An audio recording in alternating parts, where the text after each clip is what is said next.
Princess Velith stood at the observation deck of her warship and looked down at the blue planet below her, and she felt nothing but cold certainty in her two hearts, because this was the moment she had trained for her entire life, the moment when she would prove herself worthy of the Zoran throne. Her father, Emperor Keltham the Conqueror, had summoned her to the throne room 3 cycles ago and told her that her time had finally come.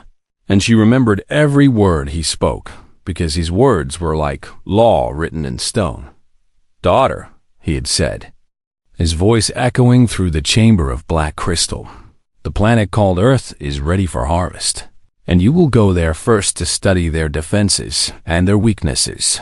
And when you return with your report, our fleet will follow and add another world to our empire." Velith had knelt before him and pressed her forehead to the cold floor as tradition demanded. And she had promised to make him proud. And she had meant every word, because she was Zoran, and Zorans did not fail now. She stood watching Earth grow larger in the viewing screen, and she reviewed everything she knew about humans in her mind. And it was not impressive at all. The Zoran Empire had watched humanity for 300 years through long-range sensors and intercepted communications, and they had built a complete picture of these strange soft creatures, and that picture showed beings who were barely worth conquering. Humans lived for less than 100 years, which was nothing compared to the 500 years a Zoran could expect, and their bodies were fragile and broke easily, and they spent most of their short lives fighting each other over pieces of land and ideas that did not matter. They had no natural weapons like claws or venom or armored skin, and they could not survive in extreme temperatures, and they needed to eat and drink and sleep so often that it seemed like a joke. And Velith wondered how they had even survived long enough to build their little civilization.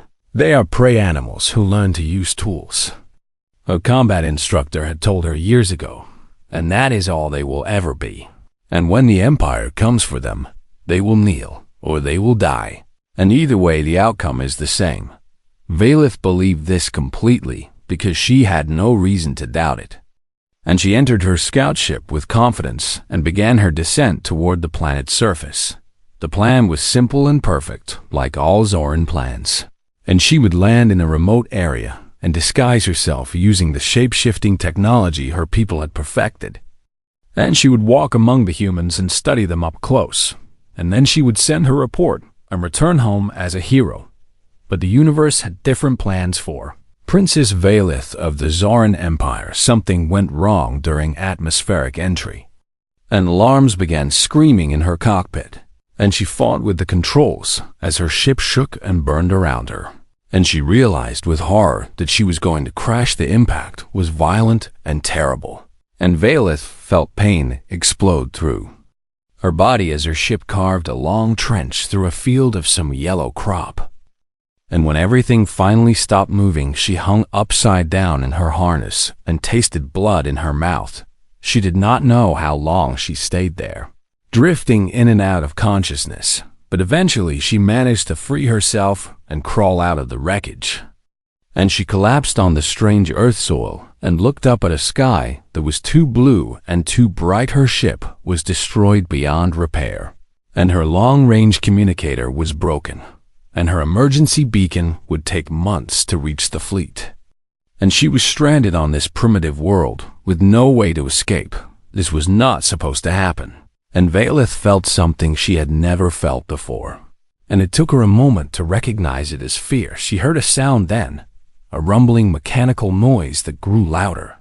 And she tried to stand, but her legs would not cooperate, and she could only watch as a primitive ground vehicle approached and stopped nearby. A human emerged from the vehicle, and Velith saw that it was a female with brown skin and black hair streaked with gray.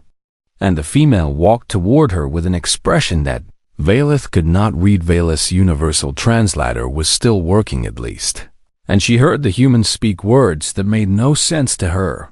"Oh my goodness, are you all right? Do you need help? What happened here?" The human knelt beside her without any hesitation or fear, And Valeth stared at her in confusion, because this was not how prey was supposed to behave when faced with a predator. "I am," Valeth started to say, and then she stopped, because she did not know how to finish that sentence. And she was still trying to understand why this human was touching her arm gently instead of running away. "My name is Elena Reyes, and I live just down the road. And I saw the smoke and came to check. And honey, you look like you have been through something terrible. Can you stand? My truck is right there, and I can take you somewhere safe." Valeth wanted to laugh at the idea that this fragile human could take her anywhere, but she was injured and alone and had no better options. So she allowed Elena to help her to her feet. The human was stronger than she looked, and she supported Valeth's weight without complaint as they walked slowly to the vehicle. And she helped Valeth climb inside, and then got in herself and began driving. "I do not understand," Valeth said finally. "Why are you helping me? You do not know who I am or where I came from." Elena glanced at her and smiled. And it was a warm smile that made lines appear around her eyes. "Well, I saw someone who needed help and I stopped. That is just what you do. And we can figure out the rest later. But right now, you need to get cleaned up and maybe see a doctor. Though I am guessing from your ship back there that a regular doctor might not be much use." Valeth felt her whole body go tense, and she prepared herself for the fear and the screaming that would surely come now that the human had acknowledged what she was. But Elena just kept driving and kept smiling. "Relax, honey. I have seen a lot of strange things in my 62 years on this earth, and a woman falling from the sky is definitely in the top 5. But I learned a long time ago that panicking does not solve anything. So how about we start with something simple? Do you have a name?" "I am Princess Valeth of the Zoran Empire," she said, and she waited for the reaction that never came.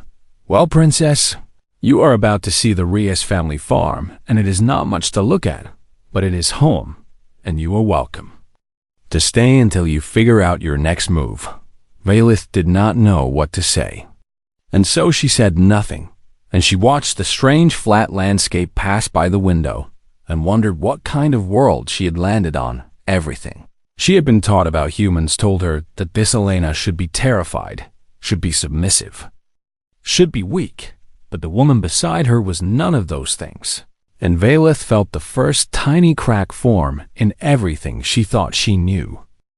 The Reyes farm was small and old, and nothing like the grand structures of the Zoran homeworld. And Valeth spent her first night there, lying awake in a tiny bedroom and wondering how her life had gone so wrong so quickly. She was a princess of the most powerful empire in the galaxy, and now she was sleeping in a house made of wood and stone, surrounded by fields of crops she did not recognize, waiting for a rescue that might never come. Her injuries healed faster than a human would heal because Zoran bodies were built for war, but she was still weak and tired, and she had no choice but to accept Elena's hospitality until she could figure out another plan. Elena asked very few questions in those first days, and Valeth did not understand this at all, because if their positions were reversed, she would have demanded answers immediately and possibly used force to get them. But Elena simply showed her where the bathroom was and gave her clean clothes and cooked food that Valeth could actually eat. And she talked about simple things like the weather and the crops and the neighbor's dog that kept digging under the fence. "Why are you not afraid of me?" Valeth asked on the third morning. And she was sitting at the kitchen table while Elena made something called pancakes. Elena flipped a pancake in the pan and did not even turn around when she answered, "Should I be afraid of you? I am not human. I come from a civilization that could destroy your entire planet. I could kill you with my bare hands if I wanted to."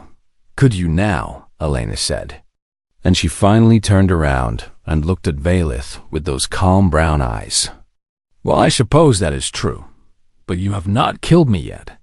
And you have been very polite about using the bathroom and saying please and thank you. So I figure we are doing all right." Valeth opened her mouth to argue but found that she had no words. And Elena just smiled and put a plate of pancakes in front of her. "Eat your breakfast, honey.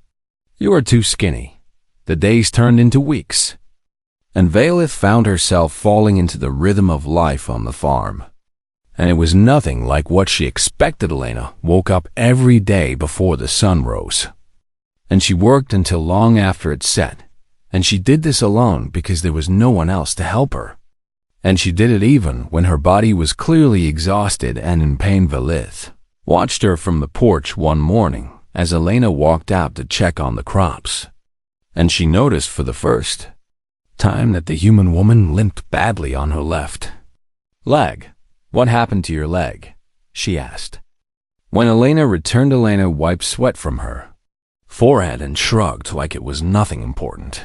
"Car accident about 8 years back. Shattered my hip and my knee. Doctor said I might never walk again, but I told them that was not an option. Took me 2 years of therapy, but I got back on my feet. That must have been very difficult. It was the hardest thing I ever did physically," Elena said. "But I had the farm to take care of, and I was not about to let some broken bones stop me." Valeth thought about this for a long time after Elena went back to work. And she could not understand it, because in the Zoran Empire, someone with such injuries would be considered damaged and useless. They would be sent away to live in the care facilities and never expected to contribute again. But Elena had refused that fate and had fought her way back to strength through nothing but determination. And now she ran this farm by herself. Even though every step must cause her pain, it did not make sense according to everything Valeth had been taught. A few days later, a terrible storm came through the area, and the wind and rain lasted for hours. And when it was finally over, Elena walked out to survey the damage, and Valeth followed her half. The crops were destroyed, flattened by the wind and drowned by the flooding. And Valeth watched Elena stand in the middle of the ruined field and look around at everything she had lost. Surely now the human would break. Valeth thought, surely this was too much, even for someone as stubborn as Elena. Elena stood there for a long time without moving. And when she finally turned around, Valeth could see tears on her cheeks. But there was something else in her eyes too. Something hard and unbreakable. "Well," Elena said, and her voice was steady even though she was crying, "I guess we better start cleaning up." "That is your response?" Valeth asked, and she could not hide her disbelief. "Half your livelihood is gone and you just want to clean up. What else would I do? Sit here and cry until the rest of it rots. The storm came and the storm went, and there is nothing I can do to change that. But I can save what is left if I start now." Elena walked past her toward the barn to get tools. And Valeth stood alone in the ruined field and felt something shift inside her chest. That night she found Elena sitting at the kitchen table with papers spread everywhere. And the human woman was writing numbers and muttering to herself. And she looked more tired than Valeth had ever seen her. "What are you doing?" "Trying to figure out how to survive until next harvest," Elena said without looking up. "It is going to be close. It is going to be very close. But I think I can make it work if I sell the back 40 and take on some extra jobs in town." This seems like an impossible situation. Elena finally looked up at her and smiled. And it was not a happy smile, but it was not a defeated one either. "Honey, I've been in impossible situations before, and I am still here. So either they were not as impossible as they seemed, or I am just too stubborn to know when to quit. Why do you not just give up?" Valeth asked. And she was genuinely confused. "Your life is clearly full of hardship and pain. Would it not be easier to simply stop fighting?" Elena leaned back in her chair and looked at Valeth for a long moment. And her eyes held a depth of experience that made Valeth feel young despite her 150 years. "Let me tell you something, princess. Giving up is always easier. That is the one thing you can count on. But easy is not the same as right. And it is definitely not the same as worthwhile." She stood up and walked to the window and looked out at the dark fields beyond. I have lost almost everything that matters to me in this life. And I am still standing. And do you know why? Because the people I lost would want me to keep standing. Because the land my grandparents worked deserves someone to take care of it. Because tomorrow the sun will rise and there will be work to do, and I plan to be there to do it. Valeth felt the crack in her certainty grow wider, and she began to wonder if everything the Zorn Empire believed about humans was completely and utterly wrong. 2 months had passed since Valeth crashed on Earth, and she had learned many things about the planet and its people. But she had learned the most important things from Elena Reyes. She had learned that humans ate 3 times a day and needed 8 hours of sleep and could only survive in a narrow range of temperatures. And by Zoran standards, this made them incredibly weak and inefficient, but she had also learned that humans kept going when their bodies told them to stop. And they laughed when they were in pain, and they helped strangers for no reason other than kindness. And these things did not fit the definition of weakness at all. It was a Sunday morning when Elena invited Valeth to come with her on what she called her weekly visit. And Valeth agreed because she was curious about everything. Elena did now. They drove in the old truck down a winding road until they reached a small hill with a fence around it. And Valeth saw rows of stone markers in the grass and realized this was a place where humans buried their dead. Elena parked the truck and got out and gathered a bundle of wildflowers she had picked that morning. And Valeth followed her through the gate and up the gentle slope. They stopped at 3 stones that stood together under a large tree. And Elena knelt down and placed flowers in front of each one. And Valeth read the names carved into the stone. Marcus Reyes, beloved husband. Taken too soon. Daniel Reyes, beloved son, who gave everything for his country. Sophia Reyes, beloved daughter. Forever in our hearts. Phyllis stood in silence as Elena touched each stone gently and spoke softly, telling them about the week and the farm and the strange visitor who had fallen from the sky. And her voice was full of love and sadness mixed together when they returned to the truck. Valeth finally asked the question that was burning inside her. Who were they? Elena started driving and did not answer right away. And when she did, her voice was quiet but steady. Marcus was my husband for 31 years. We met when we were 17 and got married when we were 20, and he was the best man I ever knew. He got sick about 12 years ago. Cancer, they said. And he fought it for 2 years before it took him. She paused to wipe her eyes, but kept driving. Daniel was our son. He joined the army when he was 18 because he wanted to help people. He was always like that even as a little boy. Always wanting to help. He died overseas 9 years ago. They gave us a flag and a medal and told us he was a hero. Her hands tightened on the steering wheel. Sophia was our daughter. She was 2 years younger than Daniel. She became a nurse because she wanted to help people too. 3 years ago, she was driving home from a late shift and a drunk driver crossed into her lane. I was in the car with her because she had picked me up from the hospital where I was getting my hip checked. Valeth remembered Elena's limp and suddenly understood. You were injured in the same accident that killed your daughter. Yes.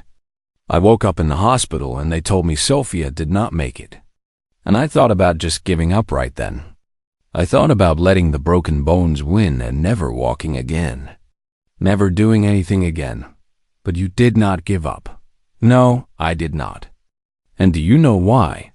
Elena pulled the truck over to the side of the road and turned to look at Valeth directly. And her eyes were wet with tears, but her gaze was strong. Because Marcus would have told me to get up and keep fighting. Because Daniel did not die so that his mother could waste away feeling sorry for herself. Because Sophia spent her whole life helping people and she would never forgive me if I stopped living mine. So you continue for them. I continue because of them and with them, Elena said. They are not gone, princess. Not really. I carry them with me every single day in everything I do. Every morning, I wake up and I work the land that Marcus and I built together. Every time I help someone, I think of Daniel and Sophia, who dedicated their lives to helping others.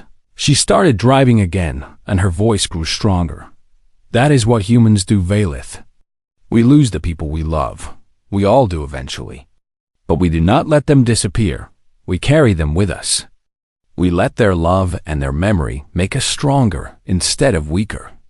Valith thought about this for a long time, and she compared it to how her own people handled loss in the Zoran Empire. Grief was considered a disease, something to be suppressed and eliminated as quickly as possible. When someone died, their name was rarely spoken again, and those who mourned too long were seen as damaged and weak. But Elena wore her grief openly, and it had not destroyed her. Instead, it had become part of her strength. The love she carried for her lost family was like fuel that kept her moving forward. I do not understand how you can bear so much pain, Valith said finally. You do not bear it alone, Elena replied. That is the secret. You share it with others. With friends and neighbors and even strangers sometimes. Humans are not meant to carry their burdens by themselves. We are meant to help each other. My people believe that needing help is a sign of weakness. Elena laughed. And it was not a mocking laugh, but a warm one. While your people have it backwards then, needing help is just being alive. Giving help is what makes life worth living. That evening, Valith sat on the porch and watched the sun set over the fields. And she thought about everything Elena had told her. And she felt like her entire understanding of the universe was being rebuilt from the ground up. The Zoran Empire had conquered hundreds of worlds, and they had done it by being strong and ruthless and never showing any weakness. And Valith had always believed this was the correct way to live. But Elena Reyes had lost her husband and her son and her daughter. She had been broken in body and spirit. She had faced disaster after disaster. And she was still standing, still working, still smiling, still helping strangers who fell from the sky. That was not weakness. Valith realized that was something else entirely. Something the Zoran Empire had never encountered before.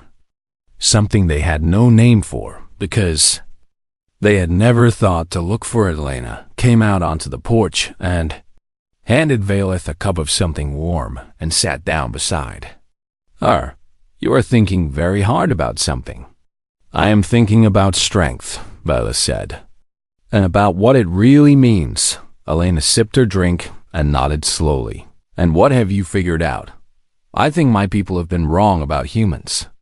I think we saw your short lives and your fragile bodies in your many wars, and we assumed you were weak. But we missed something important. What did you miss? Valith turned to look at Elena. This small human woman who had survived more tragedy than most Zoran warriors would ever face. We missed the part where you keep going anyway. We missed the love and the hope and the stubbornness.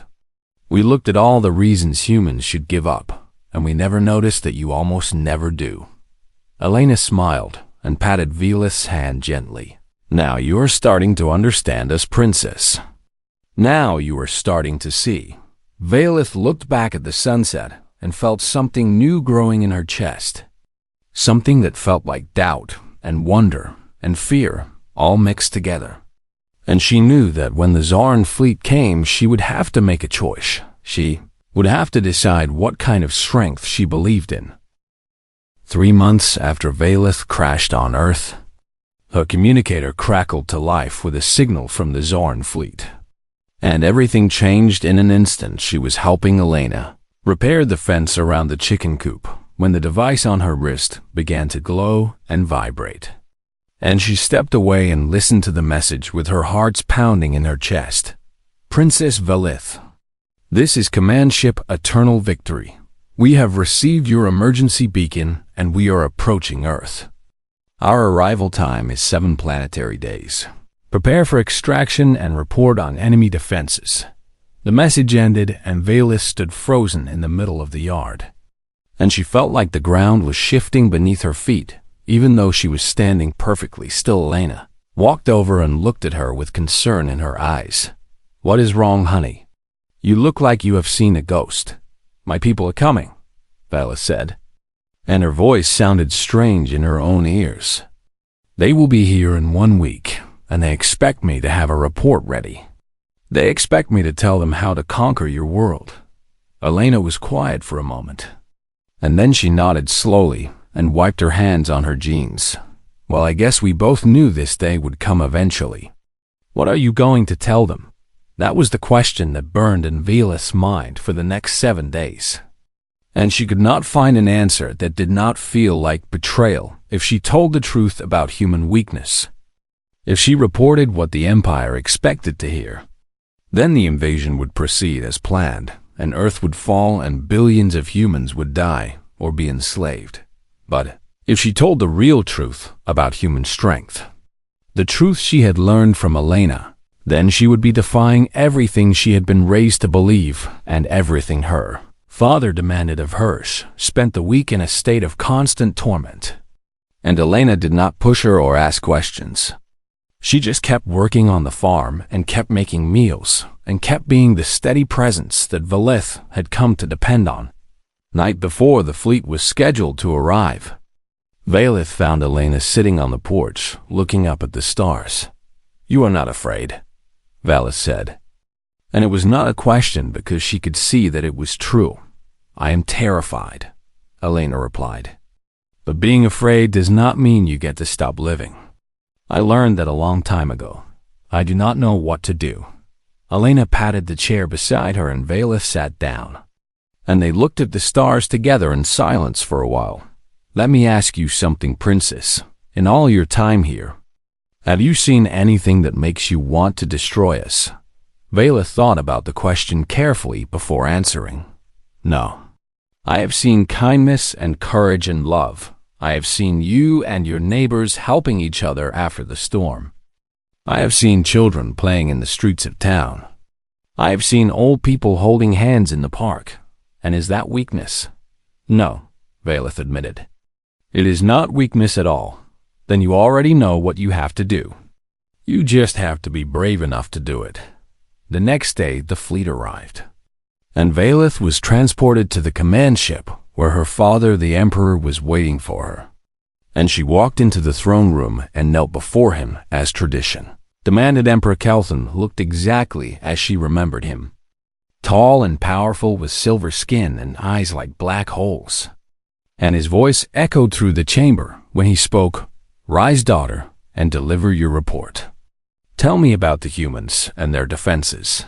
Valith stood and looked at her father, and she thought about Elena and Marcus and Daniel and Sophia.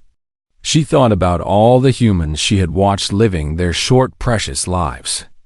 And she made her choice. "They are weak," she said. And her voice was steady, even though her hearts were racing. "They die easily. They hurt constantly. They lose everyone they love, and they know from the day they are born that they will lose more." The Emperor smiled a cold smile and nodded. "Good. Then we will proceed with the invasion. They will fall within a single cycle." "No." The word came out before Valith could stop it, and she saw surprise flash across her father's face, an expression she had never seen on him before. "No. What do you mean, no?" "Explain yourself, daughter. I mean, you do not understand. You think what I said describes weakness, but you are wrong.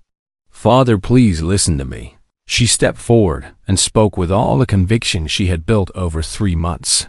"Humans know they will die. They know they will lose everything, and they choose to love anyway. They build homes knowing earthquakes will knock them down. They plant crops knowing storms will destroy them. They have children knowing those children will someday stand over their graves. This is foolishness," the Emperor said. "This is the behavior of irrational creatures." "No, it is not. It is the behavior of creatures who have found something more important than survival. They call it hope. They call it love. They call it humanity. And it is the strongest force I have ever witnessed." The Emperor's eyes narrowed dangerously. "You have been contaminated by them. I can see it in your eyes. My own daughter has been made weak by these pathetic beings. I have not been made weak, Father. I have been made to see the truth, if you invade this world, you will win battles, yes. Your technology is superior, and your warriors are stronger. But you will never truly conquer them. Explain, because they do not surrender. They cannot surrender. It is not in their nature. They will fight you for 100 generations. They will resist you even when resistance is hopeless. They will die by the millions, and the survivors will keep fighting because that is what humans do. She thought of Elena standing in the ruined field, already planning how to rebuild. And she felt tears forming in her eyes. I watched a human woman lose her husband and her son and her daughter. I watched her be broken in body and spirit, and I watched her get up every morning and keep living and keep loving and keep hoping. And she did this not because she is foolish, but because she understands something we have never understood. What does she understand? The Emperor asked. And his voice was cold as ice. That strength is not the absence of pain. Strength is continuing to care when caring brings you nothing but pain. Strength is loving when love means loss. Strength is hoping when hope seems impossible. She stood tall and looked her father directly in the eyes. If you invade Earth, you will make enemies who cannot be defeated because they do not know how to stop fighting. You will create resistance that will burn for centuries. You will win a planet and lose something far more valuable. And what is that? Your peace. Father, your certainty. Because once you face humans who refuse to break, you will never look at conquest the same way again. They will change you just as they changed me. The Emperor was silent for a long moment, and Valith could see the anger building in his face. And she knew what was coming before he spoke. You have betrayed your empire and your bloodline. You have been corrupted by the enemy. And for this, there is only one punishment. He raised his hand and guards moved toward her from the shadows. Princess Valith of the Zoran Empire. You are hereby sentenced to death for treason and sympathizing with a target species. Do you have any final words? Valith looked at her father and felt sadness but not regret. Only that I hope someday you will understand what I have learned. And I hope it does not cost you everything the way it would cost the humans if you invade their world. The guards grabbed her arms, but before they could take her away, alarms began blaring throughout the ship, and voices came over the communication system, reporting a security breach in the shuttle bay. In the confusion that followed, Valith did something she never thought she would do. She fought back against her own people. She broke free from the guards and ran through corridors she had memorized as a child. And she reached the shuttle and launched herself toward the blue planet below before anyone could stop her. As she flew through the atmosphere with weapons fire streaking past her, she thought about Elena and the farm and the life she had glimpsed. And she made a promise to herself she would not let the humans face this fight alone. Valith's stolen shuttle screamed through the atmosphere and crashed for the second time in Elena's field. And this time, she managed to walk away from the wreckage on her own 2 feet. Elena was already running from the farmhouse when Valith emerged. And the older woman stopped a few feet away and looked at her with an expression of relief and concern. Lord have mercy, girl. I thought you were dead. I saw the ships up there and I heard the explosions, and I did not know what to think. I defied my father, Valith said. And the words felt strange and heavy on her tongue. I told him the truth about humans, and he sentenced me to death. But I escaped. You escaped from a whole fleet of warships. I did not have many options. Elena laughed then. A real laugh that came from deep in her chest. And she walked forward and pulled Valith into a hug that caught the alien princess completely by surprise. You crazy brave fool, Elena said into her shoulder. You wonderful crazy brave fool. They went inside, and Valith told Elena everything that had happened on the command ship, everything she had said to her father, and everything that had led to her desperate escape. When she finished, Elena sat back and shook her head slowly. So what happens now? Is your father going to invade anyway? I do not know, Valith admitted. But I do not think so. At least not immediately. Why not? Because I saw something in his eyes when I spoke. Something that might have been doubt. And for a Czar and Emperor, doubt is a dangerous thing. It spreads like a virus and infects every decision. She stood and walked to the window and looked up at the sky where she knew the fleet was still orbiting. My people have conquered many worlds, but we have never faced a species like humanity. We have never faced beings who fight not because they think they can win, but because they cannot imagine surrendering. And you think that scared him? I think it made him uncertain. And for a conqueror, uncertainty is worse than fear. He will need time to think, time to plan. Time to convince himself that I was wrong about humans. And were you wrong about us?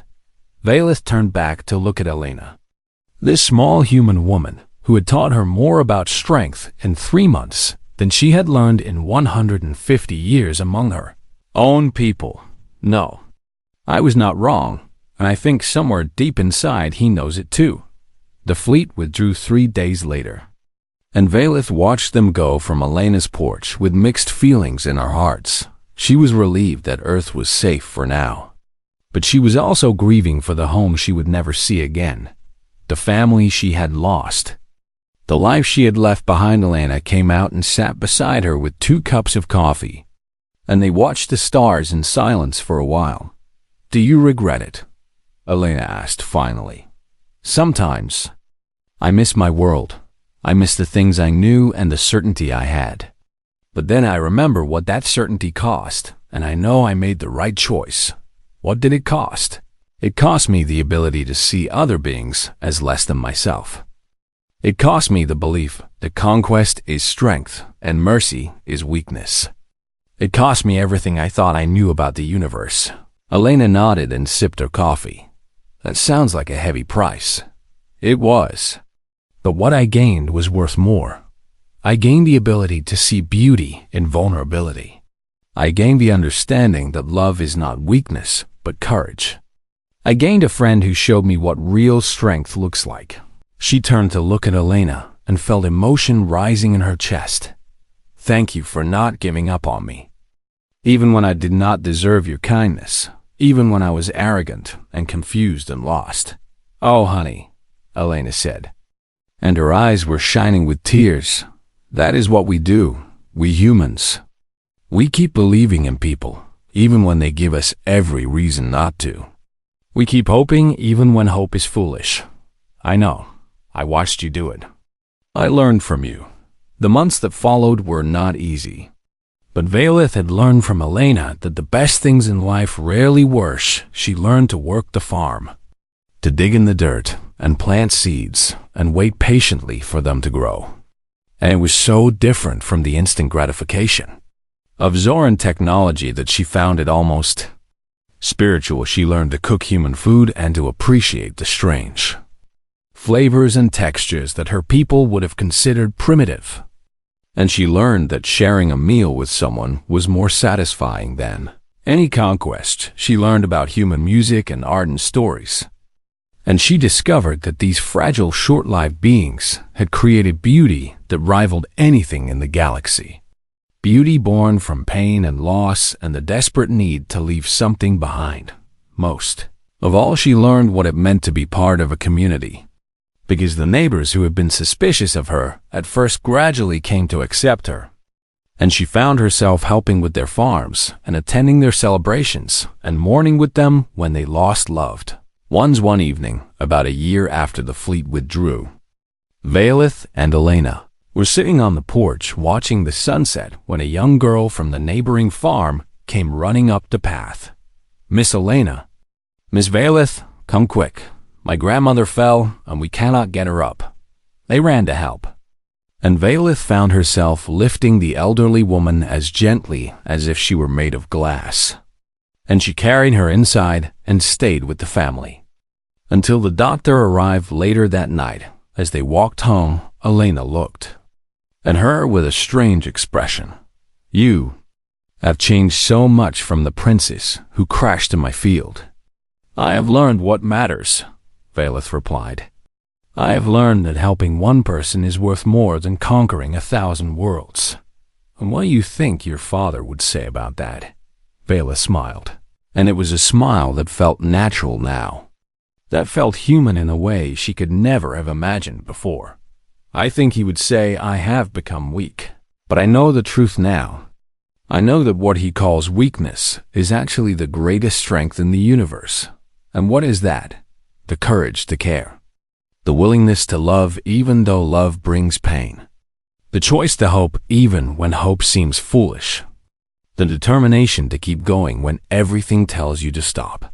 She looked at Elena, this remarkable human who had shown her a different way to live. "You taught me that. You and your husband and your son and your daughter. All the humans you carry with you every day. You showed me that strength is not about what you can take. It is about what you choose to give." Elena reached over and took her hand, and they sat together watching the last light fade from the sky. "So what comes next for you, princess?" Vela thought about the question for a long time before answering. "I do not know exactly. But I know I want to stay here. I want to learn more about your people. I want to help where I can and grow alongside you. This life is hard," Elena warned her. "There will be storms and failures and loss. There always is. I know, and I am ready for it. Because you taught me that hard does not mean impossible. You taught me that falling down is not the same as giving up." She squeezed Elena's hand gently. "You taught me that the bravest thing anyone can do is not to conquer or to dominate. It is to love knowing that you will lose, and to keep loving anyway." Years passed, and Valith became as much a part of the community as anyone who had been born there. And when people asked why an alien princess had chosen to stay on a small farm in the middle of nowhere, she always gave the same answer. "Because a human woman taught me that true strength is not measured in battles won or worlds conquered. True strength is measured in the love you give, and the hope you carry, and the choice you make every morning to get up and try again." "And what about your people?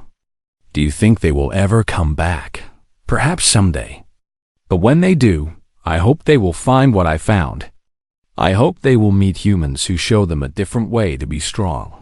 Elena passed away peacefully in her sleep 5 years after the fleet withdrew, and Valith stood over her grave with wildflowers in her hands and tears streaming down her face, but she did not give up. She did not surrender to grief, because Elena had taught her better than that. Instead, she went home to the farm that was now hers, and she got up the next morning and went to work. Because the crops needed tending, and the neighbors needed helping, and life needed living, and every Sunday she visited the graves on the hill. Marcus and Daniel and Sophia and now Elena. And she told them about her week in the farm and the life she was building in their honor. Because that is what you do when you carry someone with you. You keep going, you keep loving, you keep hoping forever.